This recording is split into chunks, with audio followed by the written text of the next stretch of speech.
C'est une première depuis ses débuts, en plus des berlines break et coupées, la classe C existe désormais en cabriolet. Il s'agit d'un cabriolet 4 places avec capote en toile entièrement électrique qui s'ouvre et se referme en 20 secondes et, bon point, peut se manœuvrer jusqu'à 60 km/h. La classe C cabriolet reprend les mêmes motorisations que le coupé en essence comme en diesel, avec des moteurs allant de 156 à 510 chevaux et certaines versions disponibles en 4 roues motrices. Notre modèle utilise un 2 litres turbo essence de 183 chevaux transmis aux roues arrière via une boîte auto à 9 rapports optionnels. A l'intérieur, on retrouve à l'avant la planche de bord de la classe C, bien présentée qualitativement. La commande de la capote se situe entre les sièges et sur les contreportes, on trouve, comme sur le SLC, un bouton qui permet de souffler de l'air chaud sur la nuque.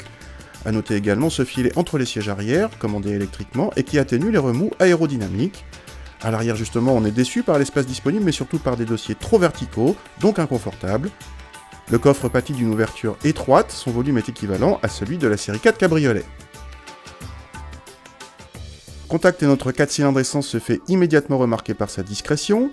Capote fermée, l'insonorisation est remarquable, même sur autoroute. À part dans les tunnels, on se croit dans un coupé. Les performances sont largement suffisantes, mais la poussée très linéaire gomme toute sensation, surtout quand on a, comme ici, la boîte auto à 9 rapports, très douce. Côté châssis, notre modèle dépourvu de suspension pilotée et doté de roues de 19 pouces s'est avéré un peu ferme, mais bien amorti à haute vitesse, assez réactif, sans pour autant se montrer sportif. Dans cette configuration, cette classe C cabriolet se révèle donc un excellent engin de balade pour deux, quelle que soit la météo.